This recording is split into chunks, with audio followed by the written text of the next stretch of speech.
Hey guys, it's the doctor. On Tuesday the Academy Awards were announced for this year's Oscar winners, and a couple of comic book movies got in obviously because they do every year. Guardians of the Galaxy Volume 2 got in for special effects, and surprisingly, Logan got in for Best Adapted Screenplay for a nomination. This hasn't happened before, or basically it doesn't happen to comic book movies more or less. With the exception of the late Heath Ledger's Joker performance in A Dark Knight, where he was nominated and won the award for Best Supporting Actor.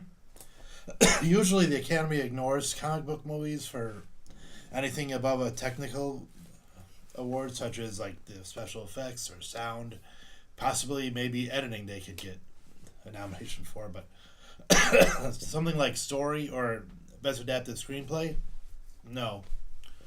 I figured I'd talk about the film and see why it resonated. Try to figure out why it resonated with Academy Award voters and the possible implications that it could have or in the future of comic movies. So, yeah, let's talk about my favorite film from last year, Logan, and more obviously. The R rating. From the get go, Logan was going for a hard R rating. Not only just to be true to the character's violence, but to explore the story, explore the character a bit more. Director and co writer James Mangold has stated that with an R rating, you don't have to worry about selling toys or fast food items, which is true. With a movie like Logan, it focuses more on story, personal relationships than say big gigantic special effects, which it has a few in the movie, but it's not relying on it at all. It's more focused on the performance of Hugh Jackman and the dynamic with him and say Patrick Stewart, or with Logan's relationship with Lara instead of just throwing it out there. It has complex layers to each of the two relationships as they go on the road trip to a place that may or may not exist in North Dakota. But when you have, say, an R rating, you can afford to, delve into the characters a little bit more. You can give Logan the weariness. You can make him a warrior that's tired of battle, or you can, or you can have him be the warrior that comes out in battle as needed and make him as hard as he needs to be.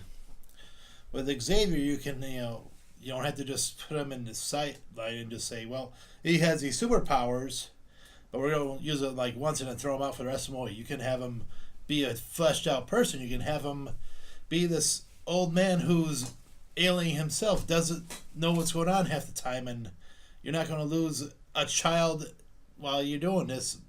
And like I said, you can afford to be a little bit slower with him when you deliver it instead of just throwing stuff out there for the kids. You let the story be itself and encompass a viewer and bring it in. It's not a superhero movie. Just about every X-Men movie has what I call the superhero cookie cutter type plot, where the hero or the heroes have to fight the good fight and fight against an enemy that's could take over the world or destroy the world or whatever.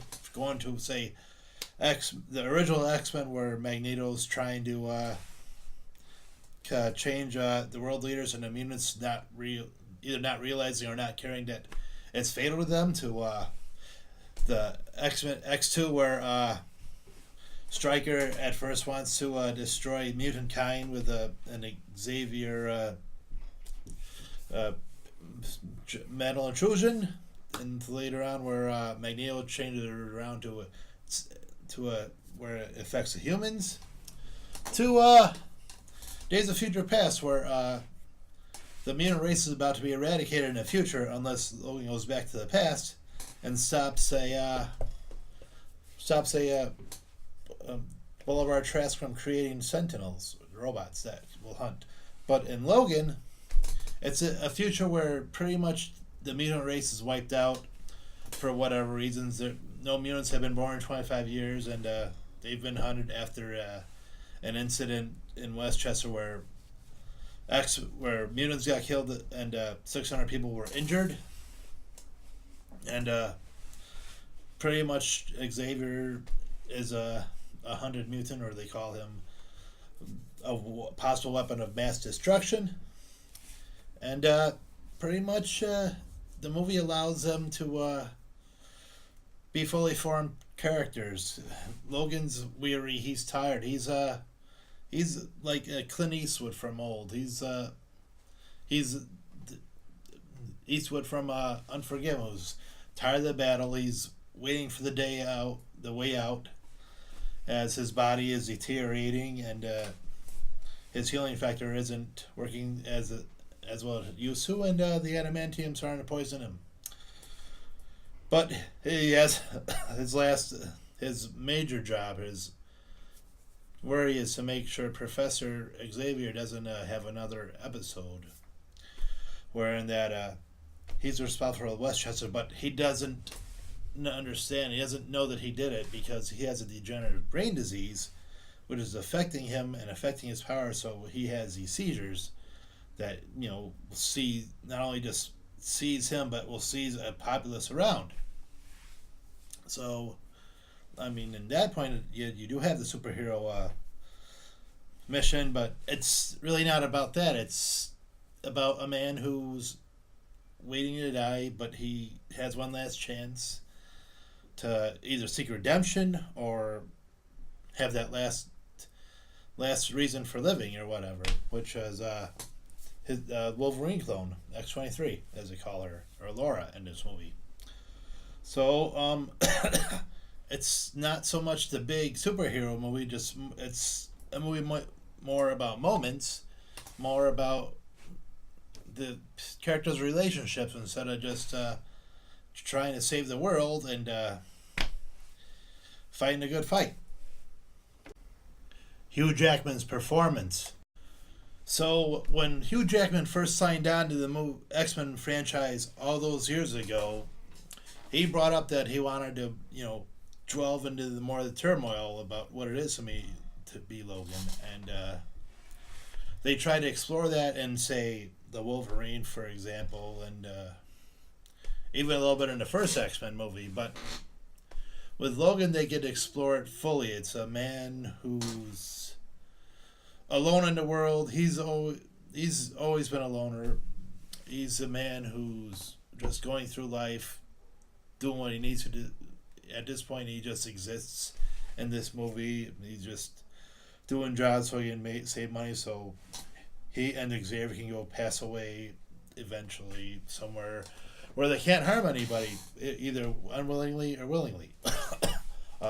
He's a man who's, he's made peace with his past, but he's been alive for almost 200 years, and you can tell through Jackman's acting, he's a tired person. He's tired of walking the earth. He's waiting for the release of death. He's waiting for the way out. He's seen too many people die. He's the only thing that keeps him going is just taking care of Xavier. And Jackman is actually, this is his best performance as Wolverine, without a doubt. It allows him to go beneath the layers instead of just being like the guy who does like the schnicks and stabs people, or it's like, oh, I'm the third wheel to the Jean Grey and Cyclops romance. He's allowed to hurt. He's allowed to show himself being hurt. Show how flawed he is. How time has passed. He's still here, and he's really done with it. He wants to see what happens in the next life, because it's just the world's hasn't done him any favors, and he's ready to call it a day. And if you did this with the other movies, children wouldn't understand it. They want Wolverine to be that hero that's trying to look out for everyone, and he just does it because there's no one else who that can take care of Xavier on his level or whatever, and it's his last great responsibility he sees until Laura comes in, and even though he's not privy to take her to North Dakota, it's at some level, it's still a level of being needed because no one else can do it. He doesn't like it, but he's the best there is, right? And Jackman is incredible in this. He's phenomenal. Like I said, he's allowed to act. He's allowed to show that there's more to Wolverine. A mature dialogue.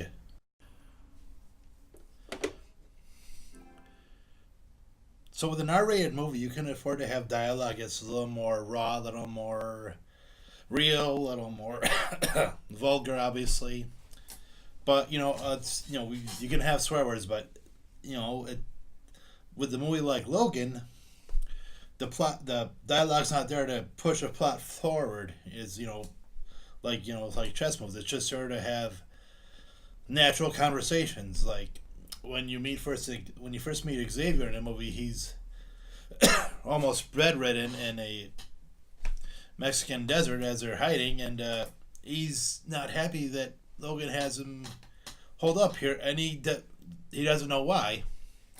So it's a shouting match and a back and forth until Logan can't take it anymore or whatever, and it gets to a point where those you don't even know where you are, what you on. Well, then Xavier says something along the lines, "Well, I know who you are. I just sometimes don't recognize you."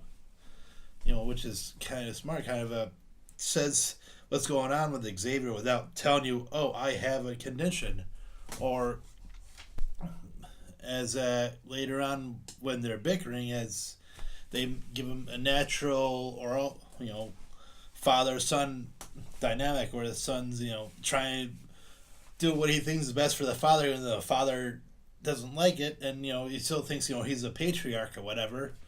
But eventually he does realize that maybe he's not the person he used to be. When when it comes down to something as simple as Logan just trying to get him to take his pills so he doesn't have a seizure, and he doesn't want to do it or whatever, and he's just has the dialogue allows Hugh Jackman and Patrick Stewart to evolve their characters more than you've seen in the past movies, and it takes them to places you haven't seen. And that's the foundation of this movie, just making the Logan and the Professor actually seem like real people instead of just the comic book characters, just through that talking, more or less. You don't have to.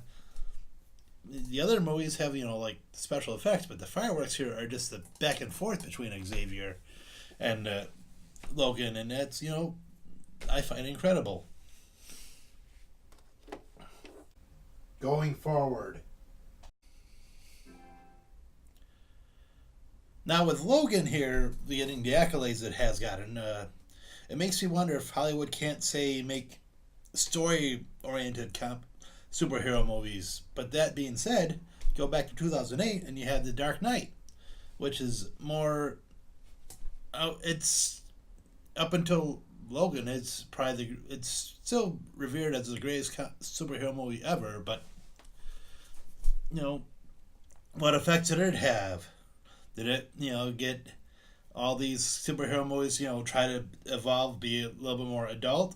Well, yes and no. You've had movies like, say, Watchmen, that came out the year after, that tried to take that leap forward, but it didn't resonate so well with audiences. You have Man of Steel, which tried to bring in more of an alienist loner element to it, which didn't go well with the audiences. And Marvel's just been doing like the Marvel game with which I'm not knocking Marvel, but they've been doing like the typical superhero movies, just maybe adding little niches and crannies as each movie goes to maybe evolve with each character or whatever.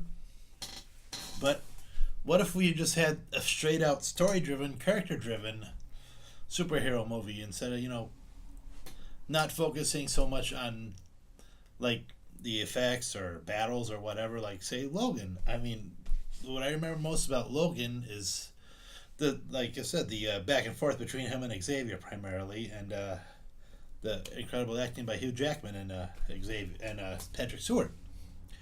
So why not say have a live action Dark Knight Returns where you have like an older Bruce Wayne who can't shake the demon of being Batman, and eventually relents, and maybe make it.